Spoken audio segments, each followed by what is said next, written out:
Revolução Científica.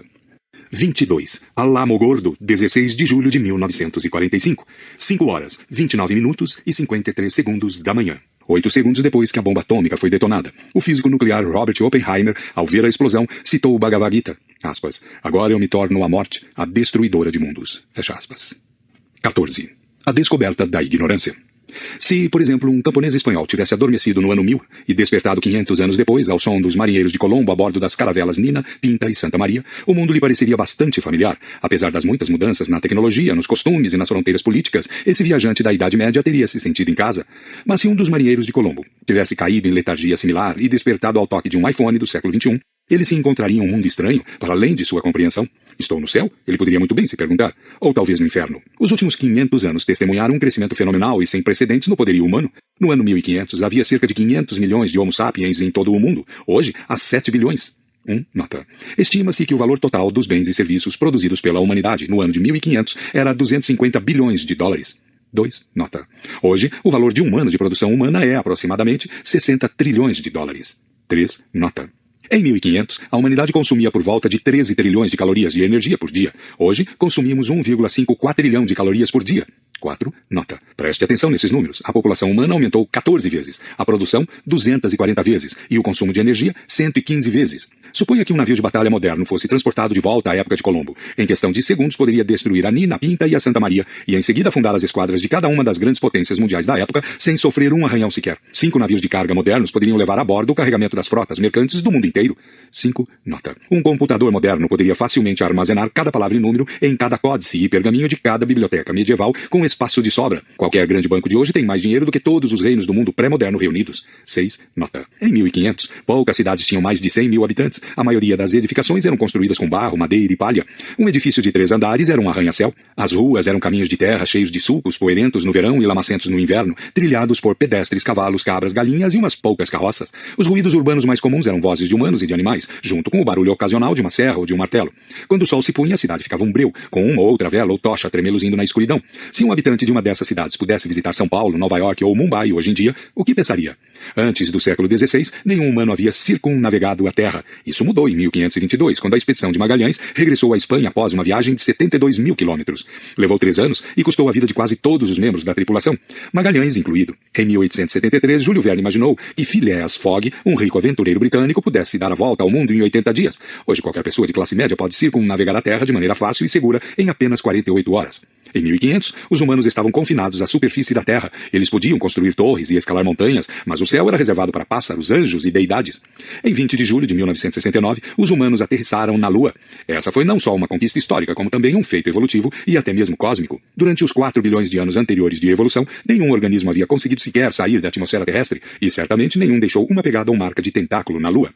Durante a maior parte da história, os humanos não sabiam nada sobre 99,99% dos organismos do planeta, em especial os micro-organismos. Não que eles não fossem do nosso interesse, cada um de nós carrega dentro de si bilhões de criaturas unicelulares, e não só como caronas, elas são nossas melhores amigas e nossas piores inimigas. Algumas digerem nosso alimento e limpam nossos intestinos, enquanto outras causam doenças e epidemias. Mas foi só em 1674 que um olho humano viu um micro-organismo pela primeira vez, quando Anton van Leeuwenhoek deu uma espiada através de seu microscópio caseiro e ficou impressionado ao ver um mundo inteiro de criaturas minúsculas dando voltas em uma gota d'água.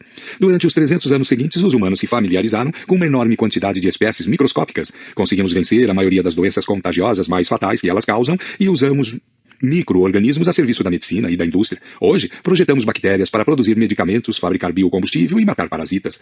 Mas o momento mais notável e definidor dos últimos 500 anos ocorreu às 5 horas, 29 minutos e 45 segundos da manhã de 16 de julho de 1945. Naquele segundo exato, cientistas norte-americanos detonaram a primeira bomba atômica em Alamogordo, Novo México. Daquele ponto em diante, a humanidade teve a capacidade não só de mudar o curso da história, como também de colocar um fim nela. O processo histórico que levou a Alamogordo e à Lua é conhecido como Revolução Científica.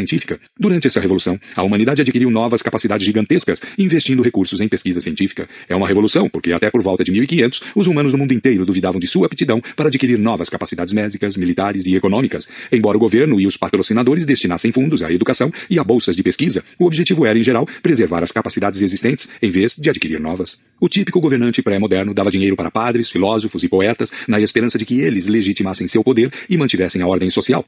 Ele não esperava que eles descobrissem novos medicamentos medicamentos, inventassem novas armas ou estimulassem o crescimento econômico. Ao longo dos últimos 5 séculos, os humanos passaram a acreditar que poderiam aumentar suas capacidades se investissem em pesquisa científica. E isso não era uma fé cega, foi repetidas vezes, comprovado empiricamente. Quanto mais provas surgiam, mais recursos as pessoas ricas e os governos estavam dispostos a destinar à ciência. Jamais teríamos sido capazes de caminhar na Lua, projetar micro-organismos e dividir o átomo sem tais investimentos. O governo dos Estados Unidos, por exemplo, destinou nas últimas décadas bilhões de dólares para o estudo da física nuclear. O conhecimento produzido por essas pesquisas tornou possível a construção de usinas nucleares que fornecem eletricidade barata para as indústrias norte-americanas, que pagam impostos para o governo dos Estados Unidos, que usa parte desses impostos para financiar mais pesquisas em física nuclear.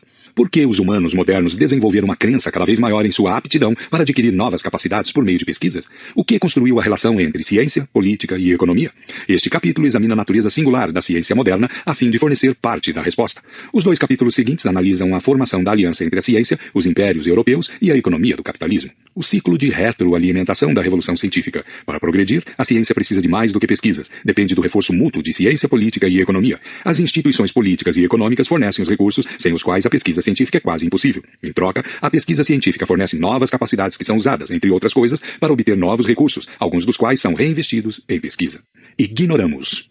Os humanos procuram entender o universo, pelo menos desde a Revolução Cognitiva. Nossos ancestrais dedicaram muito tempo e esforço a tentar descobrir as regras que governam o mundo natural, mas a ciência moderna difere de todas as tradições de conhecimento anteriores em 3 aspectos cruciais. A disposição para admitir ignorância. A ciência moderna se baseia na sentença latina ignoramus. Nós não sabemos. Presume que não sabemos tudo. O que é ainda mais crucial, aceita que as coisas que achamos que sabemos podem se mostrar equivocadas à medida que adquirimos mais conhecimento. Nenhum conceito, ideia ou teoria é sagrado e inquestionável.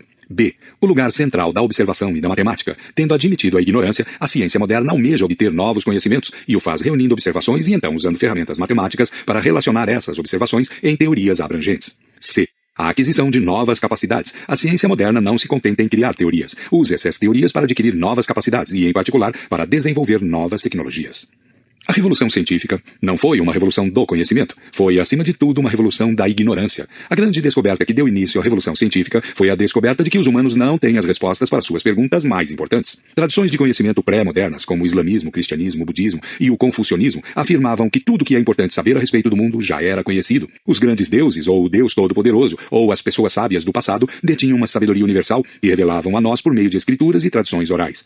Os meros mortais adquiriam conhecimento ao estudar tais tradições e textos antigos e entendê-los da maneira adequada. É inconcebível que a Bíblia, o Corão ou os Vedas estivessem omitindo um segredo crucial do universo, um segredo que ainda pode vir a ser descoberto por nós, criaturas de carne e osso. As antigas tradições de conhecimento só admitiam 2 tipos de ignorância. Em primeiro lugar, um indivíduo podia ignorar algo importante.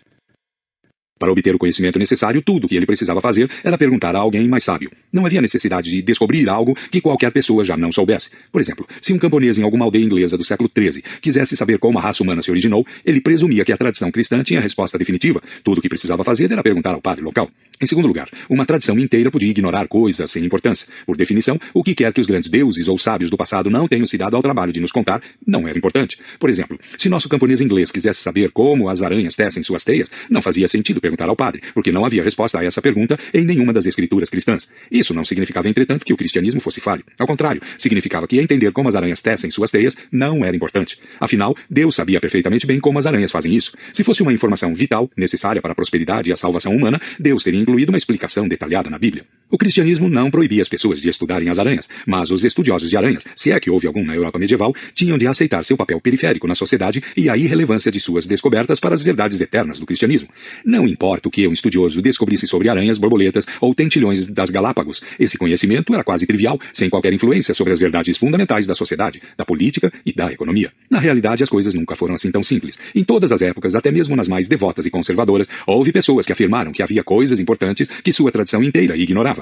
Mas tais pessoas geralmente eram marginalizadas ou perseguidas, ou então fundavam uma nova tradição e começavam a afirmar que elas sabiam tudo o que há para saber. Por exemplo, o profeta Maomé iniciou sua trajetória religiosa condenando seus colegas árabes por viverem na ignorância da verdade divina. Mas, logo o próprio Maomé começou a afirmar que ele conhecia toda a verdade, e seus seguidores passaram a chamá-lo de o último dos profetas. Daí em diante, não havia necessidade de revelações além daquelas feitas a Maomé. A ciência de nossos dias é uma tradição de conhecimento peculiar, visto que admite abertamente a ignorância coletiva a respeito da maioria das questões importantes. Darwin nunca afirmou ser o último dos biólogos e ter decifrado o enigma da vida de uma vez por todas. Depois de séculos de pesquisas científicas, os biólogos admitem que ainda não têm uma boa explicação para como o cérebro gera consciência. Os físicos admitem que não sabem o que causou o Big Bang, ou como conciliar a mecânica quântica com a teoria geral da relatividade. Em outros casos, teorias científicas concorrentes são alvo de debate acalorado com base no surgimento constante de novas evidências. Um bom exemplo são os debates sobre como gerenciar melhor a economia. Embora os economistas possam afirmar que seu método é o melhor, a ortodoxia muda a cada crise financeira e a cada bolha na bolsa de valores, e é amplamente aceito que a palavra final em economia ainda está para ser dita. Em outros casos ainda, teorias específicas estão corroboradas de maneira tão consistente pelas evidências disponíveis que todas as alternativas foram há muito abandonadas. Tais teorias são aceitas como verdades, mas todos concordam que, se surgissem novas evidências contradizendo tais teorias, estas teriam de ser revisadas ou descartadas. Bons exemplos de teorias desse tipo são a teoria das placas tectônicas e a teoria da evolução. A disposição para admitir ignorância tornou a ciência moderna mais dinâmica, versátil e indagadora do que todas as tradições de conhecimento anteriores. E isso expandiu enormemente nossa capacidade de entender como o mundo funciona e nossa habilidade de inventar novas tecnologias. Mas nos coloca diante de um problema sério que a maioria dos nossos ancestrais não precisou enfrentar. Nosso pressuposto atual de que não sabemos tudo e de que até mesmo o conhecimento que temos é provisório se estende aos mitos partilhados que possibilitam que milhões de estranhos cooperem de maneira eficaz. Se as evidências mostrarem que muitos desses mitos são duvidosos, como manter a sociedade unida? Como fazer com que as comunidades, os países e o sistema internacional funcionem? Todas as tentativas modernas de estabilizar a ordem sociopolítica não tiveram outra escolha senão confiar em um de dois métodos não científicos. A. Tomar uma teoria científica em oposição a práticas científicas comuns, declarar que é uma verdade final e absoluta. Esse foi o método usado por nazistas, que afirmaram que suas políticas raciais eram corolários de fatos biológicos, e comunistas, que afirmaram que Marx e Lenin haviam revelado verdades econômicas que jamais poderiam ser refutadas. B. Deixar a ciência fora disso e viver de acordo com uma verdade absoluta não científica. Essa tem sido a estratégia do humanismo liberal, que se baseia em uma crença dogmática nos direitos e no valor singular dos seres humanos, uma doutrina que tem embaraçosamente pouco em comum com o estudo científico do Homo sapiens. Mas isso não deveria nos surpreender. Até mesmo a própria ciência tem de se apoiar em crenças ideológicas e religiosas para justificar e financiar suas pesquisas. A cultura atual, entretanto, tem mostrado muito mais disposição para abraçar a ignorância do que qualquer cultura anterior. Uma das coisas que tornaram possível que as ordens sociais modernas se mantenham coesas é a disseminação de uma crença quase religiosa na tecnologia e nos métodos da pesquisa científica que, em certa medida, substituíram a crença em verdades absolutas. O dogma científico. A ciência moderna não tem dogma, mas tem um conjunto de métodos de pesquisa em comum, todos baseados em coletar observações empíricas, aquelas que podemos observar com pelo menos um dos nossos sentidos, e reuni-las com a ajuda de ferramentas matemáticas. Ao longo da história, as pessoas coletaram observações empíricas, mas a importância dessas observações geralmente era limitada. Por que desperdiçar recursos preciosos fazendo novas observações quando já temos todas as respostas de que necessitamos? Mas à medida que as pessoas modernas passaram a admitir que não conheciam as respostas para algumas perguntas muito importantes, acharam necessário procurar conhecimentos completamente novos. Em consequência, o método de pesquisa predominante na atualidade parte do princípio de que o conhecimento antigo é insuficiente. Em vez de estudar as antigas tradições, hoje se dá ênfase a novas observações e experimentos. Quando as observações atuais se chocam com tradições passadas, damos precedência às observações. É claro, físicos examinando o espectro de galáxias distantes, arqueólogos analisando as descobertas de uma cidade da Era do Bronze e cientistas políticos estudando o surgimento do capitalismo não desconsideram a tradição. Eles começam estudando o que os sábios do passado disseram e escreveram. Mas desde seu primeiro ano de faculdade, os aspirantes a físicos, arqueólogos e cientistas políticos aprendem que é sua missão ir além do que Einstein, Heinrich Schliemann e Max Weber conheceram. Meras observações, no entanto, não são conhecimento. Para entender o universo, precisamos relacionar as observações em teorias abrangentes. As tradições anteriores geralmente formulavam suas teorias na forma de histórias. A ciência moderna usa a matemática. Há muito poucas equações, gráficos e cálculos na Bíblia, no Corão, nos Vedas ou nos clássicos confucionistas. Quando as mitologias e escrituras tradicionais estabeleciam leis gerais, estas eram apresentadas em forma narrativa, em vez de matemática. Desse modo, um princípio fundamental da religião maniqueísta afirmava que o mundo é um campo de batalha entre o bem e o mal. Uma força maligna criou a matéria, ao passo que uma força benigna criou o espírito. Os humanos estão presos entre essas duas forças e devem escolher o bem em detrimento do mal. Contudo, o profeta Mani não fez qualquer tentativa de oferecer uma fórmula matemática que pudesse ser usada para prever escolhas humanas por meio da quantificação da força respectiva dessas duas forças. Ele nunca calculou que a força atuando sobre um homem é igual à aceleração de seu espírito dividida pela massa de seu corpo. Isso é exatamente o que os cientistas tentam alcançar. Em 1687, Isaac Newton publicou Os Princípios Matemáticos da Filosofia Natural, provavelmente o livro mais importante da história moderna. Newton apresentou uma teoria geral do movimento e da mudança. A grandeza da teoria de Newton foi sua capacidade de explicar e prever os movimentos de todos os corpos do universo, de maçãs despencando a estrelas cadentes, usando 3 leis matemáticas muito simples. Daí em diante, qualquer pessoa que quisesse entender e prever o movimento de uma bala de canhão ou de um planeta simplesmente tinha de medir a massa, a direção e a aceleração do objeto e as forças atuando sobre ele. Ao inserir esses números na equação de Newton, podia prever a posição futura do objeto. Funcionava como mágica. Somente por volta do fim do século XIX, os cientistas se depararam com algumas observações que não se enquadravam muito bem nas leis de Newton, e estas levaram às revoluções seguintes na física, a teoria da relatividade e a mecânica quântica. Newton mostrou que o livro da natureza está escrito na linguagem da matemática. Alguns capítulos, por exemplo, se reduzem a uma equação simples, mas estudiosos que tentaram reduzir a biologia, a economia e a psicologia a equações newtonianas precisas descobriram que esses campos têm um nível de complexidade que torna inútil tal aspiração. Mas isso não significa que eles desistiram da matemática. Ao longo dos últimos 200 anos, desenvolveu-se um novo ramo da matemática para lidar com os aspectos mais complexos da realidade, a estatística. Em 1744, dois clérigos presbiterianos na Escócia, Alexander Webster e Robert Wallace, decidiram criar um fundo de seguro de vida que pagaria pensões a viúvas e órfãos de clérigos falecidos. Eles propuseram que cada um dos pastores de sua igreja dedicasse uma pequena parte de sua renda para o fundo, que investiria o dinheiro. Se um pastor morresse, sua esposa receberia dividendos sobre os lucros do fundo. Isso lhe permitiria viver confortavelmente pelo resto da vida. Porém, para determinar quantos pastores tinham de pagar, a fim de que o fundo tivesse dinheiro suficiente para honrar suas obrigações, Webster e Wallace precisavam ser capazes de prever quantos pastores morreriam a cada ano, quantas viúvas e órfãos eles deixariam e quantos anos as viúvas viveriam a mais do que os maridos. Observe o que os dois clérigos não fizeram. Eles não rezaram para que Deus lhes revelasse a resposta, nem procuraram a resposta nas escrituras sagradas, ou nas obras de teólogos antigos. Tampouco entraram em uma discussão filosófica abstrata. Sendo escoceses, eram sujeitos práticos. Então, contataram um professor de matemática da Universidade de Edimburgo, Colin Maclaurin. Os três reuniram dados sobre a idade em que as pessoas morriam e usaram esses dados para calcular quantos pastores provavelmente morreriam em determinado ano.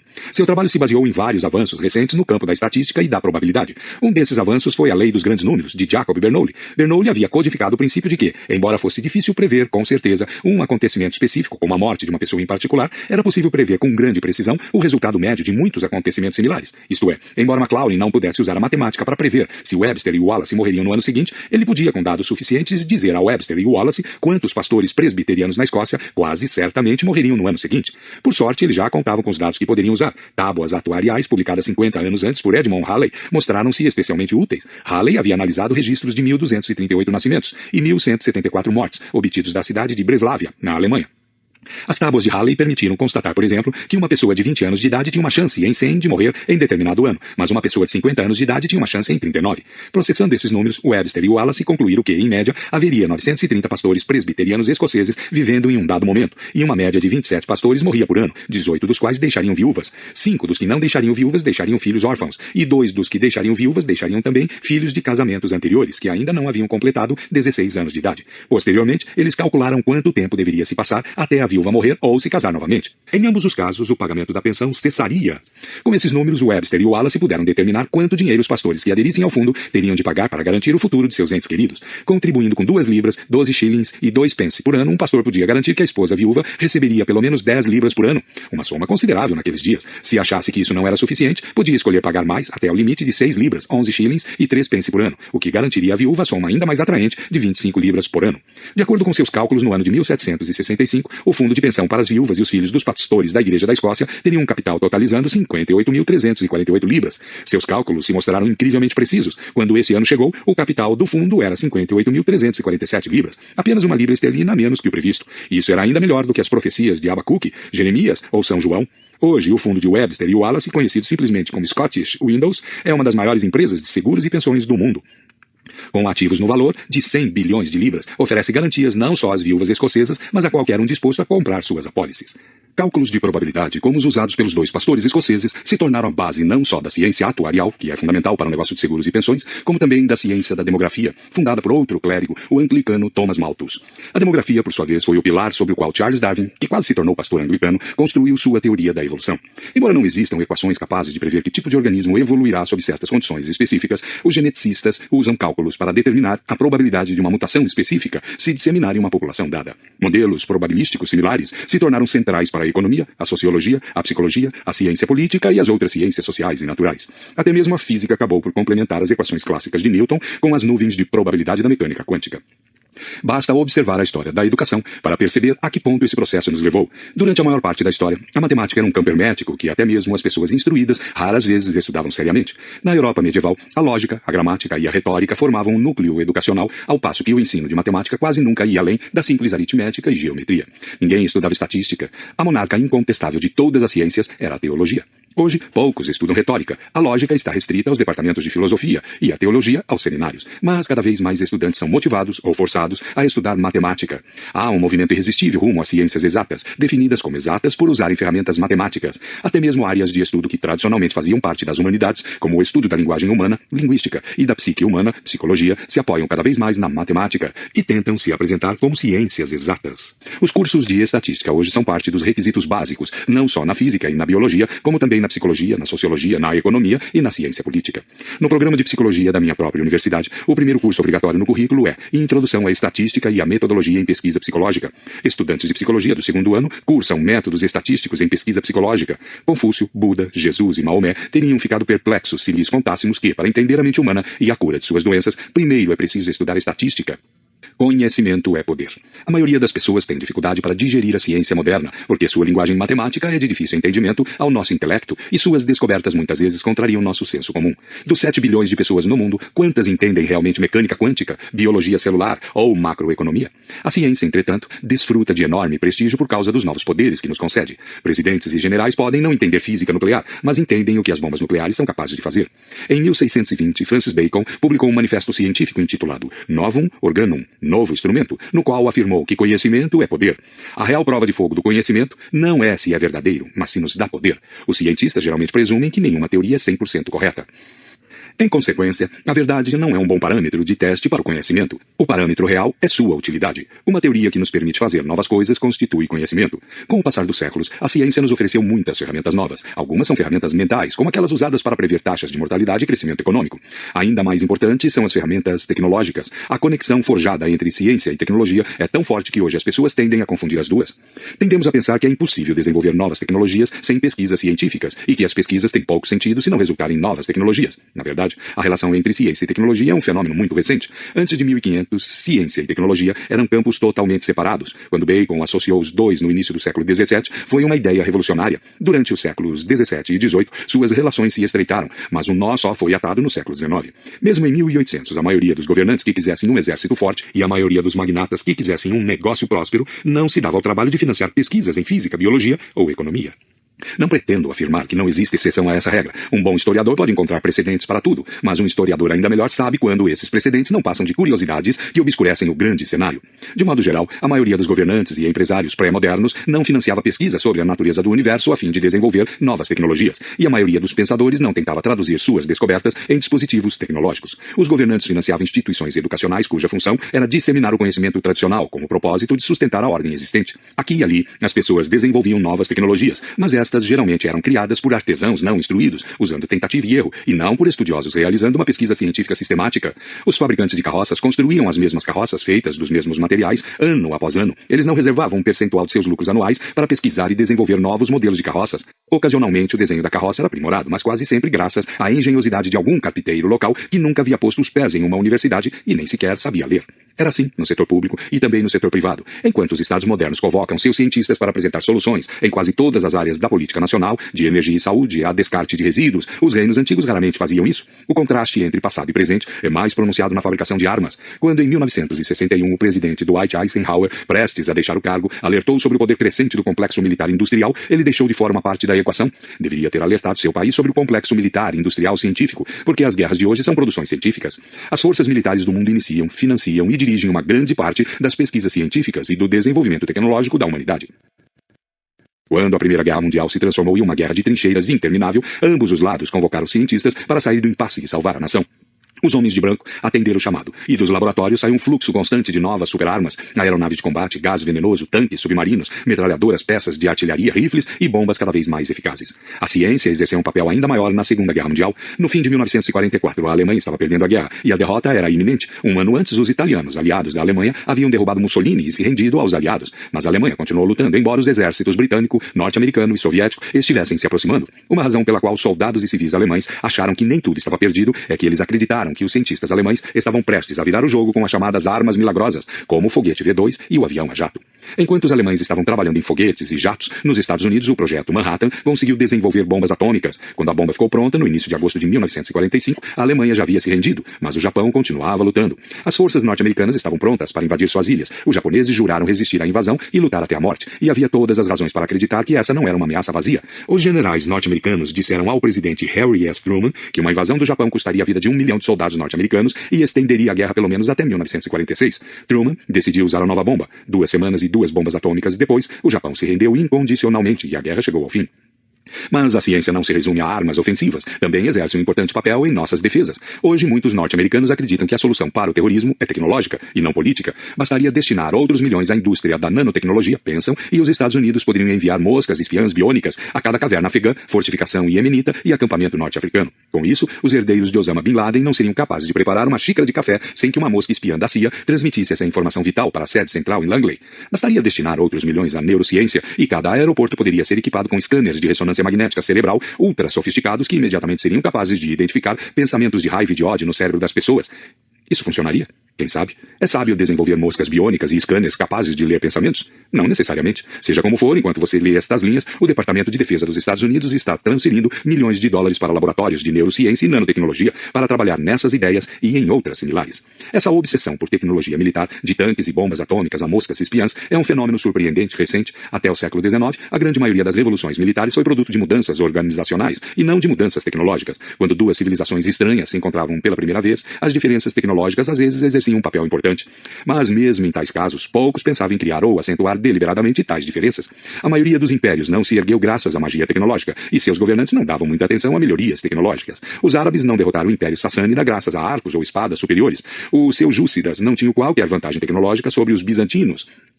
E os mongóis não conquistaram a China com a ajuda de alguma super-arma. Na verdade, em todos esses casos, os eliminados desfrutavam de tecnologias civil e militar superiores. O exército romano é um exemplo particularmente bom. Foi o melhor exército de sua época, mas em termos tecnológicos, Roma não tinha vantagem alguma sobre Cartago, sobre a Macedônia ou sobre o Império Seleucida. Sua vantagem se apoiava em organização eficiente, disciplina rígida e grandes reservas de força humana.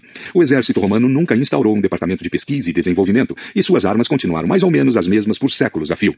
Se as legiões de Cipião Emiliano, o general que destruiu Cartago e derrotou os numantinos no século II a.C., tivessem aparecido de repente 500 anos depois, na época de Constantino, o grande Cipião teria tido uma boa chance de derrotar Constantino. Agora imagine o que aconteceria com um general séculos atrás, por exemplo, Napoleão, se ele liderasse seu exército contra um batalhão modernamente armado. Napoleão foi um brilhante estrategista e seus homens eram profissionais excelentes, mas suas habilidades seriam inúteis diante dos armamentos modernos. Como em Roma, também na China antiga, a maioria dos generais e filósofos não achava que fosse seu dever desenvolver novas armas. A invenção militar mais importante na história da China foi a pólvora. Mas até onde sabemos, a pólvora foi inventada por acidente, por alquimistas taoístas à procura do elixir da vida. O destino da pólvora é ainda mais revelador. Alguém poderia pensar que os alquimistas taoístas teriam levado a China a dominar o mundo. Na verdade, os chineses usaram um novo composto principalmente para fabricar fogos de artifício. Mesmo quando o Império Song ruiu diante de uma invasão mongol, nenhum imperador iniciou um projeto Manhattan medieval para salvar o império inventando uma arma apocalíptica. Foi só no século XV, cerca de 600 anos depois da invenção da pólvora, que os canhões se tornaram um fator decisivo nos campos de batalha da África e da Ásia. Por que levou tanto tempo para que o potencial letal dessa substância fosse usado para fins militares? Porque ela surgiu em uma época em que nem reis, nem estudiosos, nem mercadores pensavam que novas tecnologias militares pudessem salvá-los ou enriquecê-los. A situação começou a mudar nos séculos XV e XVI, mas outros 200 anos se passaram antes que a maioria dos governantes manifestasse algum interesse em financiar a pesquisa e o desenvolvimento de novas armas. A logística e a estratégia continuaram a ter um impacto muito maior no resultado das guerras do que a tecnologia. A máquina militar napoleônica que esmagou os exércitos das potências europeias em Austerlitz, 1805, foi equipada com mais ou menos os mesmos armamentos que o exército de Luís XVI havia usado. O próprio Napoleão, apesar de ser um soldado de artilharia, tinha pouco interesse em novas armas, embora cientistas e inventores tentassem persuadi-lo a financiar o desenvolvimento de máquinas voadoras, submarinos e foguetes. A ciência, a indústria e a tecnologia militar só se entrelaçaram com o advento do sistema capitalista e da Revolução Industrial. Mas, assim que se consolidou, essa relação transformou o mundo rapidamente. O ideal de progresso. Até a Revolução Científica, a maioria das culturas humanas não acreditava em progresso. Elas pensavam que a Era de Ouro estava no passado e que o mundo estava estagnado, se não ruindo. A adesão estrita à sabedoria das eras poderia talvez trazer de volta os bons velhos tempos, e a engenhosidade humana poderia melhorar esse ou aquele aspecto da vida cotidiana. No entanto, considerava-se impossível que o conhecimento humano fosse capaz de superar os problemas fundamentais do mundo. Se até mesmo Maomé, Jesus, Buda e Confúcio, que sabiam tudo o que há para se saber, forem capazes de abolir a fome, a doença, a pobreza e a guerra do mundo, como poderíamos esperar fazer isso?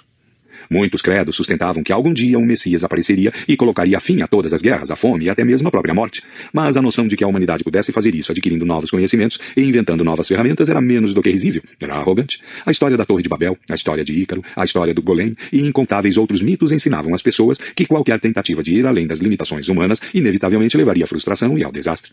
Quando a cultura moderna admitiu que havia muitas coisas importantes que ainda não sabíamos e quando a admissão da ignorância se casou com a ideia de que as descobertas científicas poderiam nos dar novas capacidades, as pessoas começaram a suspeitar que o progresso real poderia ser possível. Afinal, à medida que a ciência começou a resolver um problema insolúvel atrás de outro, muitos se convenceram de que a humanidade poderia superar todo e cada um dos problemas que a aflige, adquirindo e aplicando novos conhecimentos. A pobreza, a doença, as guerras, a fome, a velhice e a própria morte não eram o destino inevitável da humanidade. Eram simplesmente fruto da nossa ignorância. Um exemplo famoso é o relâmpago. Muitas culturas acreditavam que o relâmpago fosse o martelo de um deus furioso, usado para punir os pecadores. Em meados do século XVIII, em um dos experimentos mais celebrados da história científica, Benjamin Franklin empinou uma pipa durante uma tempestade com relâmpagos, para testar a hipótese de que o relâmpago é simplesmente uma corrente elétrica. As observações empíricas de Franklin, somadas ao seu conhecimento sobre as características da energia elétrica, lhe permitiram inventar o para-raios e desarmar os deuses. A pobreza é outro exemplo. Muitas culturas viam a pobreza como parte inescapável deste mundo imperfeito. De acordo com o Novo Testamento, logo antes da crucificação, uma mulher untou Cristo com um bálsamo precioso no valor de 300 denários. Os discípulos de Jesus repreenderam a mulher por gastar uma soma tão grande de dinheiro em vez de dá-la aos pobres. Mas Jesus a defendeu, dizendo: sempre tendes os pobres convosco e podeis fazer-lhes bem quando quiserdes, mas a mim nem sempre me tendes. Marcos 14:7. Hoje, cada vez menos pessoas, incluindo cada vez menos cristãos, concordam com Jesus nesse aspecto. A pobreza é cada vez mais vista como um problema técnico passível de intervenção. É amplamente sabido que políticas baseadas nas últimas descobertas em agronomia, economia, medicina e sociologia podem eliminar a pobreza. E, de fato, muitas partes do mundo já se livraram das piores formas de privação. Ao longo da história, as sociedades padeceram de dois tipos de pobreza. A pobreza social, que nega a algumas pessoas as oportunidades disponíveis para outras, e a pobreza biológica, que põe em risco a própria vida dos indivíduos por falta de alimento e abrigo. Talvez a pobreza social jamais seja erradicada, mas em muitos países a pobreza biológica é coisa do passado. Até pouco tempo atrás, a maioria das pessoas estavam muito próximas da linha de pobreza biológica, abaixo da qual o indivíduo carece das calorias necessárias para sobreviver. O casamento entre ciência e império. Qual a distância entre o Sol e a Terra? Essa é uma pergunta que intrigou muitos astrônomos no início da Era Moderna, em particular depois que Copérnico afirmou que o Sol, e não a Terra, é o centro do universo. Uma série de astrônomos e matemáticos tentaram calcular a distância, mas seus métodos deram resultados muitíssimo variados. Finalmente, em meados do século XVIII, alguém propôs um meio confiável de fazer a medição. A cada poucos anos, o planeta Vênus passa diretamente entre o Sol e a Terra. A duração do trânsito difere quando visto de pontos distantes da superfície da Terra, devido à diferença minúscula no ângulo em que o observador se encontra. Se várias observações no mesmo trânsito fossem feitas de diferentes continentes, a trigonometria simples seria tudo o que necessitaríamos para calcular a distância exata entre a Terra e o Sol. Os astrônomos previram que os próximos trânsitos de Vênus ocorreriam em 1761 e 1769. Então, expedições foram enviadas da Europa aos 4 cantos do mundo, a fim de observar o trânsito de tantos pontos distantes quanto possível. Em 1761, os cientistas observaram o trânsito da Sibéria, da América do Norte, de Madagascar e da África do Sul. Quando o trânsito de 1769 se aproximava, a comunidade científica europeia fez um esforço ainda maior e enviou cientistas para o norte do Canadá e a Califórnia, que na época era uma região de natureza selvagem. A Sociedade Real de Londres para o Progresso do Conhecimento Natural concluiu que isso não era suficiente. Para obter os resultados mais precisos, era necessário enviar um astrônomo ao sudoeste do Oceano Pacífico. A Sociedade Real resolveu enviar um astrônomo eminente, Charles Green, para o Tahiti, e não poupou esforços nem dinheiro. Mas, tendo em vista que estava financiando uma expedição tão cara, não fazia muito sentido usá-la para apenas uma única observação astronômica. Por isso, Green foi acompanhado de uma equipe de outros 8 cientistas de várias disciplinas, liderados pelos botânicos Joseph Banks e Daniel Solander. A equipe também inclui artistas incumbidos de produzir desenhos das novas terras, plantas, animais e pessoas que os cientistas certamente encontrariam. Equipada com os instrumentos científicos mais avançados que Banks e a Sociedade Real puderam comprar, a expedição foi entregue ao comando do capitão James Cook, um marinheiro experiente, além de geógrafo e etnógrafo tarimbado. A expedição partiu da Inglaterra em 1768, observou o trânsito de Vênus do Tahiti em 1769, fez o reconhecimento de várias ilhas do Pacífico, visitou a Austrália e a Nova Zelândia e regressou à Inglaterra em 1771.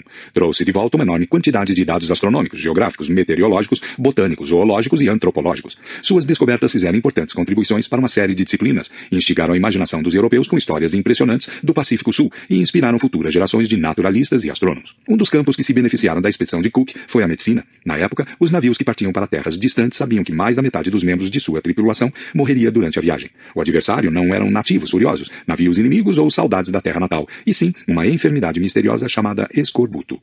Os homens acometidos pela doença ficavam letárgicos e deprimidos e suas gengivas e outros tecidos moles sangravam.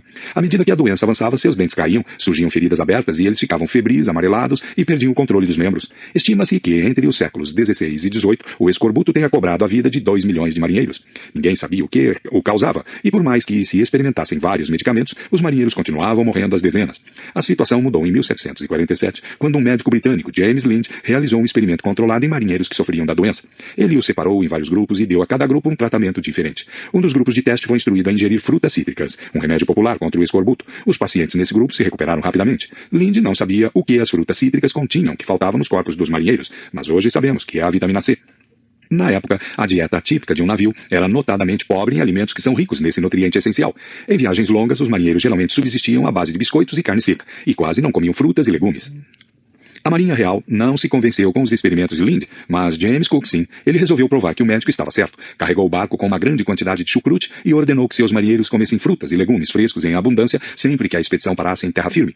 Cook não perdeu um único marinheiro vítima de escorbuto. Nas décadas seguintes, as marinhas do mundo inteiro adotaram a dieta náutica de Cook e a vida de inúmeros marinheiros e passageiros foi poupada. Nota. No entanto, a expedição de Cook teve outro resultado, muito menos benigno. Cook era não só um marinheiro e geógrafo experiente, como também um oficial da Marinha. A Sociedade Real financiou grande parte das despesas da expedição, mas o navio propriamente dito foi fornecido pela Marinha Real. A Marinha também disponibilizou 85 navegantes e marinheiros bem armados e equipou o navio com artilharia, mosquetes, pólvora e outros armamentos. Grande parte das informações coletadas pela expedição, em particular os dados astronômicos, geográficos, meteorológicos e antropológicos, tinham claro valor político e militar. A descoberta de um tratamento eficaz para o escorbuto contribuiu enormemente para o controle britânico dos oceanos e sua capacidade de enviar exércitos para o outro lado do mundo. Cook reivindicou para a Grã-Bretanha muitas das ilhas e terras que ele descobriu, mais notadamente a Austrália, e sua expedição assentou as bases para a ocupação britânica no sudoeste do Oceano Pacífico, para a conquista da Austrália, da Tasmânia e da Nova Zelândia, para o assentamento de milhões de europeus nas novas colônias e para a exterminação de suas culturas nativas e da maior parte de suas populações nativas. 2. Nota. No século que se seguiu à expedição de Cook, as terras mais férteis da Austrália e da Nova Zelândia foram tomadas de seus antigos habitantes pelos colonizadores europeus. A população nativa foi reduzida em 90% e os sobreviventes foram submetidos a um regime cruel de opressão racial. Para os aborígenes da Austrália e os maoris da Nova Zelândia, a expedição de Cook foi o começo de uma catástrofe da qual jamais se recuperaram.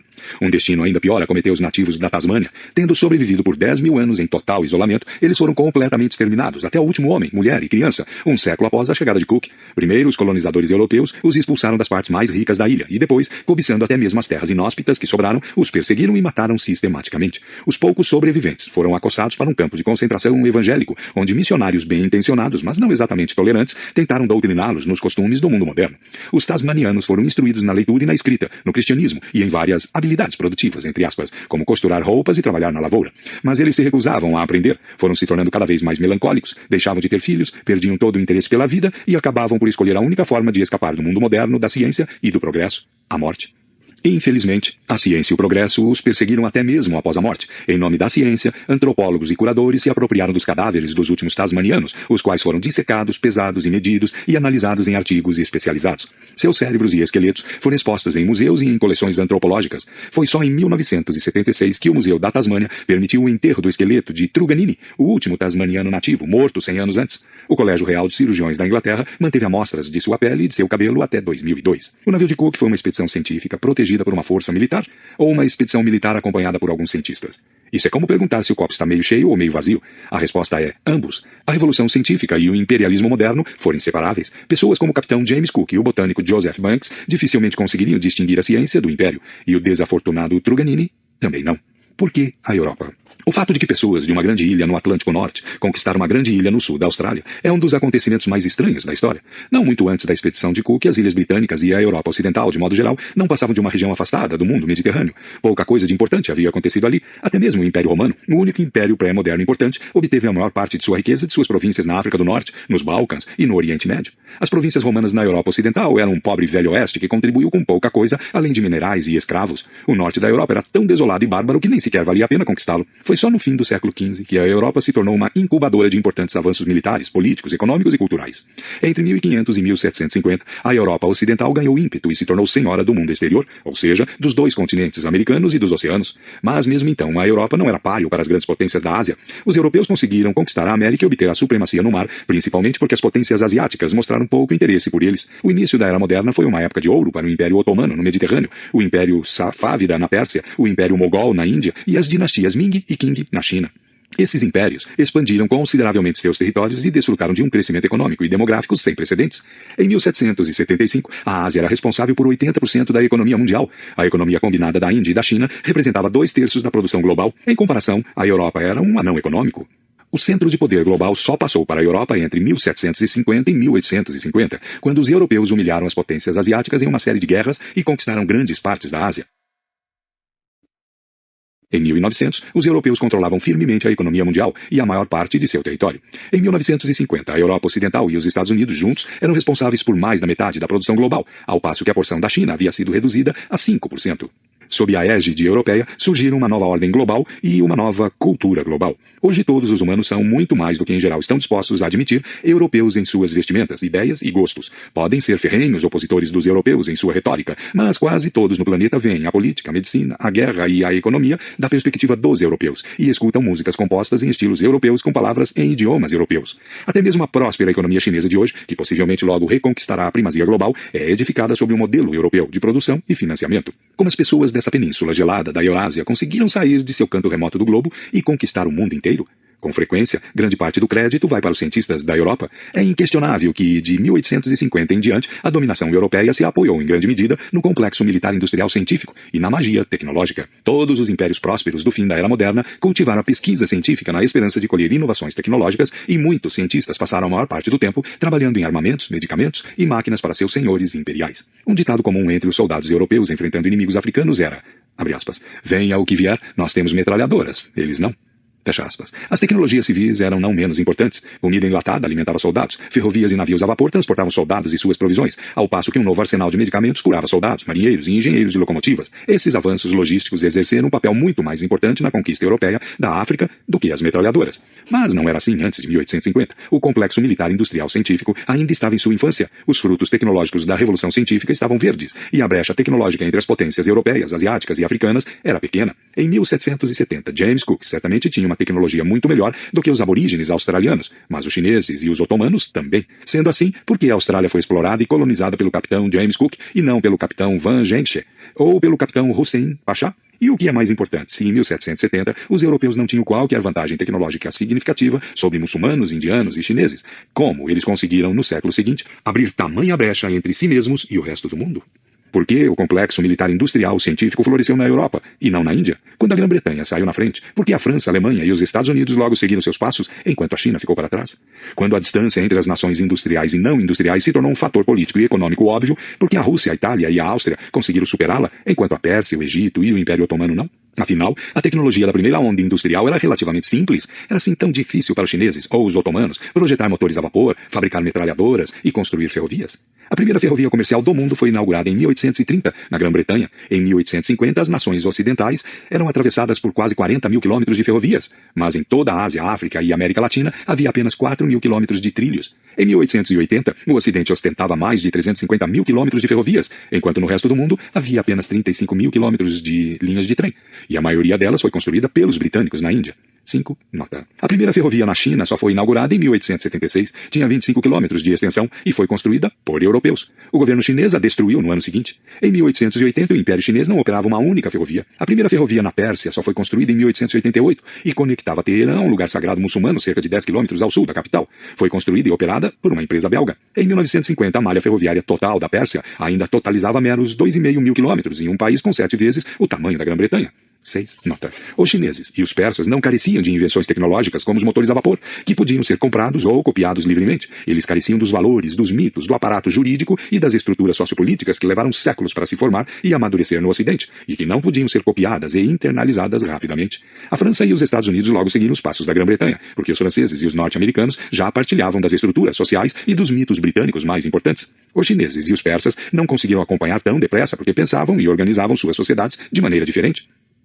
Essa explicação lança nova luz sobre o período de 1500 a 1850. Durante essa época, a Europa não desfrutou de nenhuma vantagem tecnológica, política, militar ou econômica óbvia sobre as potências asiáticas, mas o continente desenvolveu um potencial único, cuja importância se tornou clara subitamente por volta de 1850. A aparente igualdade entre a Europa, a China e o mundo muçulmano em 1770 era uma miragem. Imagine dois construtores, cada um deles ocupado construindo torres muito altas. Um construtor usa madeira e tijolos de barro, ao passo que o outro usa aço e concreto. No início parece que não há grande diferença entre os dois métodos, já que ambas as torres crescem a um ritmo similar e atingem uma altura semelhante. No entanto, assim que um limiar crítico é ultrapassado, a torre de barro e madeira não consegue aguentar a pressão e desaba, enquanto a torre de aço e concreto cresce andar por andar até onde a vista alcança. Que potencial a Europa desenvolveu no início da Era Moderna que lhe permitiu dominar o mundo no fim dessa era? Há duas respostas complementares para essa pergunta: a ciência moderna e o capitalismo. Os europeus estavam acostumados a pensar e se comportar de maneira científica e capitalista muito antes de desfrutarem alguma vantagem tecnológica. Quando a bonança tecnológica começou, eles puderam aproveitá-la muito melhor do que todos os demais. Então, dificilmente é uma coincidência que a ciência e o capitalismo formem o legado mais importante que o imperialismo europeu deixou para o mundo pós-europeu do século XXI. A Europa e os europeus já não dominam o mundo, mas a ciência e o capital estão cada vez mais fortes. As vitórias do capitalismo são examinadas no capítulo seguinte. Este capítulo é dedicado à história de amor entre o imperialismo europeu e a ciência moderna. A mentalidade da conquista. A ciência moderna floresceu graças aos impérios europeus. Tem certamente uma grande dívida para contradições científicas antigas, como as da Grécia Clássica, da China, da Índia e do Islã. Mas sua característica singular só começou a tomar forma no início da Era Moderna, de mãos dadas com a expansão imperial da Espanha, Portugal, Grã-Bretanha, França, Rússia e Holanda. Durante o início do período moderno, chineses, indianos, muçulmanos, polinésios e indígenas americanos continuaram a fazer importantes contribuições à revolução científica. As ideias de economistas muçulmanos foram estudadas por Adam Smith e Karl Marx. Tratamentos usados pela primeira vez por indígenas americanos foram parar em textos médicos britânicos, e dados extraídos de informantes polinésios revolucionaram a antropologia ocidental. Mas até meados do século XX, as pessoas que reuniram essas várias descobertas científicas, criando disciplinas científicas, eram as elites governantes e intelectuais dos impérios globais europeus. O Extremo Oriente e o mundo islâmico produziram mentes tão inteligentes e curiosas quanto as da Europa. No entanto, entre 1500 e 1950, eles não produziram nada que chegasse perto da física newtoniana ou da biologia darwiniana. Isso não significa que os europeus tenham um gênio inigualável para a ciência, ou que dominarão para sempre o estudo da física e da biologia, assim como o islamismo começou como um monopólio árabe, mas posteriormente foi adotado por turcos e persas. A ciência moderna também começou como uma especialidade europeia, mas hoje está se tornando uma iniciativa multiétnica.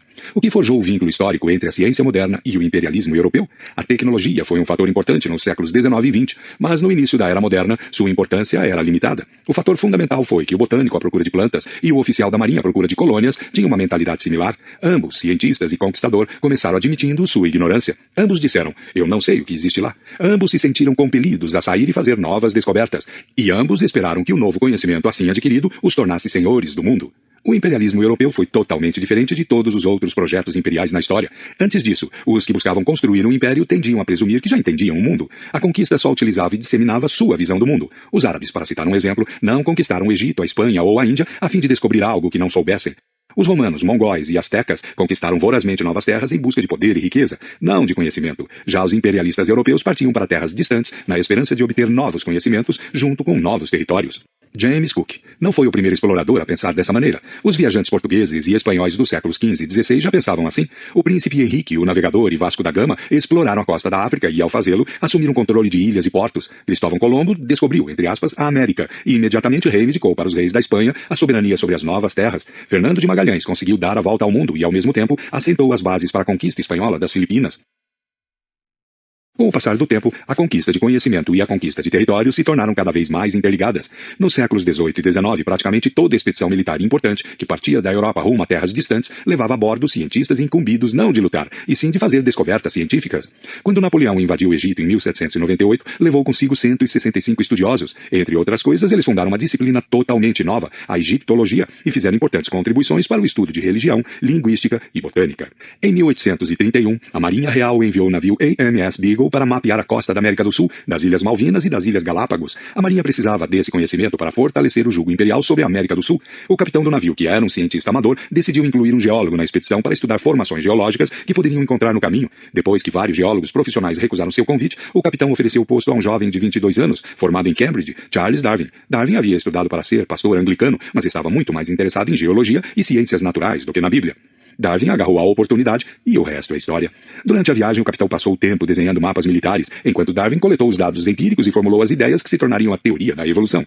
Em 20 de julho de 1969, Neil Armstrong e Buzz Aldrin aterrissaram na superfície da Lua. Nos meses que antecederam sua expedição, os astronautas da Apollo 11 treinaram em um deserto remoto similar ao da Lua, no oeste dos Estados Unidos. A área é o lar de várias comunidades indígenas e existe uma história, ou lenda, descrevendo um encontro entre os astronautas e um dos habitantes locais. Um dia, enquanto estavam treinando, os astronautas se depararam com um velho índio. O homem lhes perguntou o que eles estavam fazendo lá. Eles responderam que eram parte de uma expedição de pesquisa que em breve viajaria para explorar a Lua. Quando o velho escutou isso, ficou em silêncio por alguns instantes, e então perguntou aos astronautas se eles poderiam lhe fazer um favor. O que você quer? Eles perguntaram. Bem, disse o velho, as pessoas da minha tribo acreditam que a Lua é habitada por espíritos sagrados. Eu estava pensando se vocês poderiam transmitir a eles uma mensagem importante do meu povo. Qual é a mensagem? Perguntaram os astronautas. O homem proferiu algo em sua língua tribal e então pediu que os astronautas repetissem de novo, até memorizarem corretamente. O que significa? Os astronautas perguntaram. Ah, não posso lhes dizer, é um segredo que só nossa tribo e os espíritos da Lua podem saber. Quando voltaram à base, os astronautas procuraram e procuraram até que encontraram alguém que sabia falar a língua tribal e lhe pediram para traduzir a mensagem secreta. Quando repetiram o que haviam memorizado, o tradutor começou a gargalhar. Quando se acalmou, os astronautas perguntaram o que significava. O homem explicou que a frase que eles memorizaram com tanto cuidado queria dizer: não acredite em uma única palavra do que essas pessoas estão lhe dizendo, eles vieram roubar suas terras. Mapas vazios. A mentalidade moderna de exploração e conquista é belamente ilustrada pelo desenvolvimento de mapas mundi. Muitas culturas desenharam mapas mundi bem antes da era moderna. É claro que nenhuma delas conhecia realmente o mundo inteiro. Nenhuma cultura africana ou asiática sabia da América e nenhuma cultura americana sabia da África ou da Ásia. Mas áreas desconhecidas eram simplesmente deixadas de fora ou preenchidas com maravilhas e monstros imaginários. Esses mapas não tinham espaços vazios, davam a impressão de uma familiaridade com o mundo inteiro.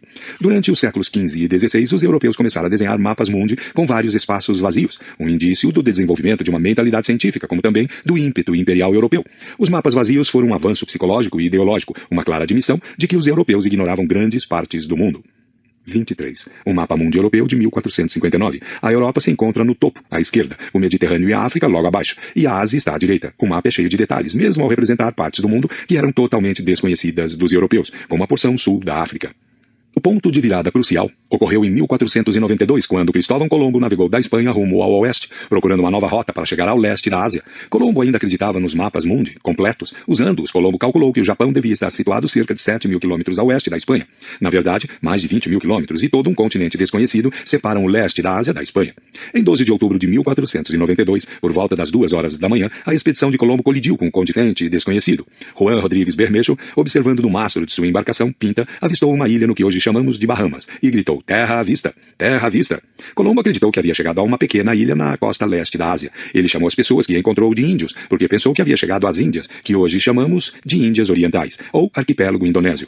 Colombo alimentou esse erro pelo resto da vida. A ideia de que havia descoberto um continente completamente desconhecido era inconcebível. Para ele e para muitos da sua geração, durante milhares de anos, não só os maiores pensadores e estudiosos, como também as infalíveis escrituras, só tinham conhecimento da Europa, da África e da Ásia. Era possível que todos tivessem errado? A Bíblia pode ter ignorado metade do mundo? Seria como se, em 1969, a caminho da Lua, a Apollo 11 tivesse se chocado com um satélite, até então desconhecido, circundando a Terra, que todas as observações anteriores, de algum modo, foram incapazes de avistar. Em sua recusa em admitir ignorância, Colombo ainda era um homem medieval. Ele estava convencido de que conhecia o mundo inteiro, e nem mesmo sua descoberta grandiosa foi capaz de convencê-lo do contrário. O primeiro homem moderno foi Américo Vespúcio, um marinheiro italiano que participou de várias expedições à América de 1499 a 1504. Entre 1502 e 1504, 2 textos descrevendo essas expedições foram publicados na Europa. Eles foram atribuídos a Vespúcio. Os textos afirmavam que as novas terras descobertas por Colombo não eram ilhas na costa leste da Ásia, e sim um continente inteiro desconhecido pelas escrituras, pelos geógrafos clássicos e pelos europeus da época.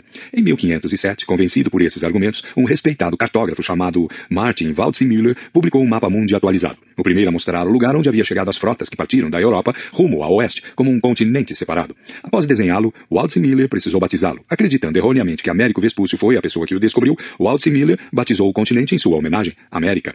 O mapa de Waldseemüller ficou muito popular e foi copiado por muitos outros cartógrafos, difundindo o nome que ele havia dado à nova terra. A justiça poética no fato de que 1/4 do mundo e 2 de seus 7 continentes receberam o nome de um italiano pouco conhecido, cuja única razão para a fama é que ele teve a coragem de dizer: nós não sabemos. A descoberta da América foi o acontecimento fundacional da Revolução Científica. Não apenas ensinou os europeus a preferirem observações presentes a tradições passadas, mas o desejo de conquistar a América também obrigou os europeus a buscarem novos conhecimentos o mais rápido possível. Se eles realmente quisessem controlar os vastos novos territórios, territórios, precisariam coletar uma enorme quantidade de dados sobre a geografia, o clima, a flora, a fauna, as línguas, as culturas e a história do novo continente. As escrituras cristãs, os velhos livros de geografia e as antigas tradições orais eram de pouca ajuda.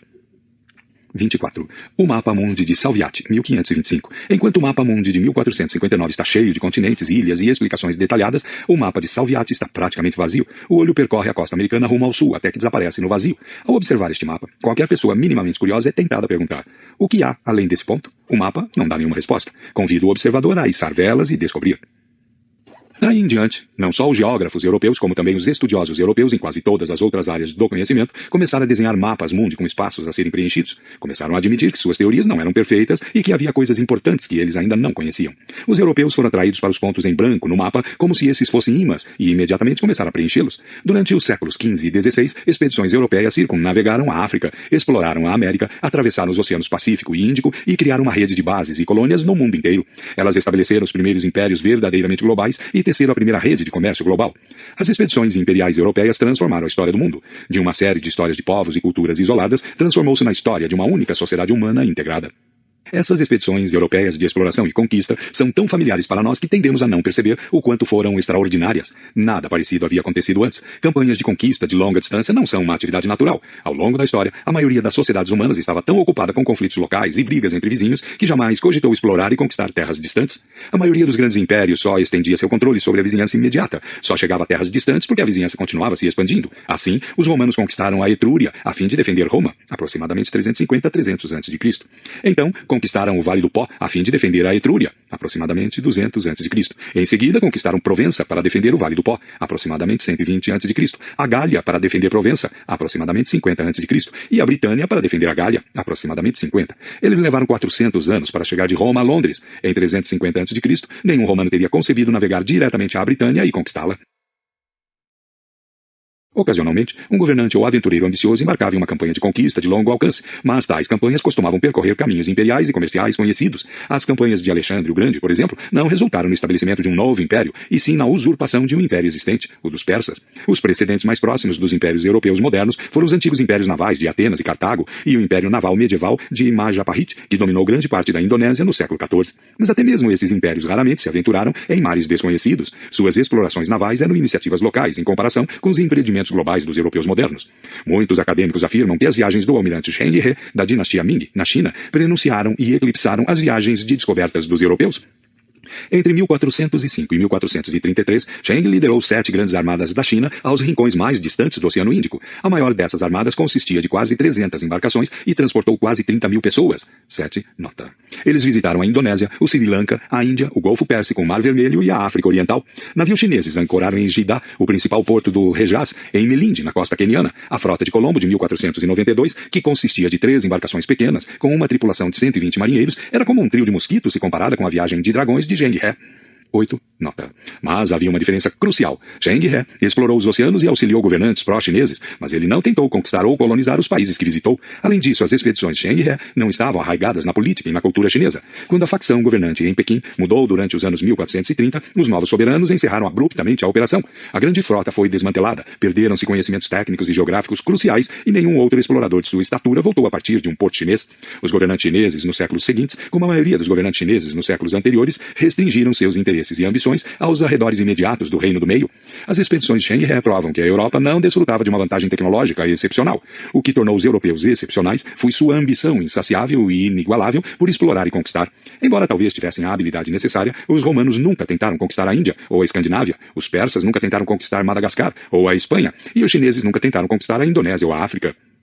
A maioria dos governantes chineses deixou até mesmo o vizinho Japão por sua própria conta. Não havia nada de peculiar nisso. A peculiaridade é que os europeus, no início da Era Moderna, foram tomados por uma febre que os levou a navegar para terras distantes e totalmente desconhecidas, repletas de culturas estranhas. Pisar nas suas areias e imediatamente declarar: reivindico todos estes territórios para o meu rei. Invasão do espaço sideral. Por volta de 1517, os colonizadores espanhóis nas ilhas do Caribe começaram a ouvir rumores vagos sobre um império poderoso em algum lugar no centro do território mexicano. Meros 4 anos depois, a capital asteca estava praticamente em ruínas. O Império Azteca era coisa do passado e Hernán Cortés dominava um novo e vasto império espanhol no México. Os espanhóis não pararam para comemorar nem para tomar fôlego. Eles imediatamente deram início a operações de exploração e conquista em todas as direções. Os governantes anteriores da América Central, os astecas, os toltecas, os maias, mal sabiam que a América do Sul existia e jamais haviam feito qualquer tentativa de subjugá-la ao longo de 2000 anos. No entanto, em pouco mais de 10 anos, Francisco Pizarro descobriu o Império Inca na América do Sul e o subjugou em 1532. Mapa 7. Os Impérios Azteca e Inca na época da conquista espanhola. Se os astecas e os incas tivessem mostrado um pouco mais de interesse pelo mundo à sua volta e se soubessem o que os espanhóis haviam feito com seus vizinhos, poderiam ter resistido melhor à conquista espanhola. Nos anos que separam a primeira viagem de Colombo à América, 1492, da chegada de Cortés no México, 1519, os espanhóis conquistaram a maior parte das ilhas do Caribe, fundando um conjunto de novas colônias. Para os nativos subjugados, essas colônias eram um inferno na terra. Eles eram governados com mão de ferro por colonizadores gananciosos e inescrupulosos, que os escravizavam e os colocavam para trabalhar em minas e lavouras, matando qualquer um que oferecesse a menor resistência. A maior parte da população nativa morreu logo, por causa das árduas condições de trabalho ou da virulência das doenças que pegaram carona para a América nos navios dos conquistadores. Em 20 anos, quase toda a população nativa do Caribe foi exterminada. Os colonizadores espanhóis começaram a importar escravos africanos para preencher o vácuo. Esse genocídio aconteceu bem diante do Império Azteca, mas quando Cortés chegou à costa oriental do Império, os astecas não sabiam nada a respeito. A chegada dos espanhóis foi o equivalente a uma invasão alienígena vinda do espaço sideral. Os astecas estavam convencidos de que conheciam o mundo inteiro e de que governavam a maior parte dele. Para eles, era inimaginável que fora de seu domínio pudesse existir alguma coisa como os espanhóis. Quando Cortés e seus homens aportaram nas praias ensolaradas da atual Veracruz, foi a primeira vez que os astecas encontraram pessoas completamente desconhecidas. Os astecas não souberam como reagir, tiveram dificuldade em decidir o que eram aqueles estranhos. Ao contrário de todos os humanos conhecidos, os alienígenas tinham pele branca, também tinham muitos pelos no rosto, alguns tinham cabelo da cor do sol, tinham um odor terrível. A higiene dos nativos era muito melhor que a higiene dos espanhóis. Quando os espanhóis chegaram pela primeira vez no México, nativos portando queimadores de incenso foram incumbidos de acompanhá-los onde quer que eles fossem. Os espanhóis pensaram que fosse um sinal de honra divina. Sabemos, com base em fontes dos nativos, que eles consideravam o cheiro dos recém-chegados insuportável. A cultura material dos forasteiros era ainda mais impressionante. Eles chegaram em embarcações gigantescas, de um tipo jamais imaginado, muito menos visto pelos astecas. Cavalgavam no dorso de animais enormes e assustadores, rápidos como o vento, eram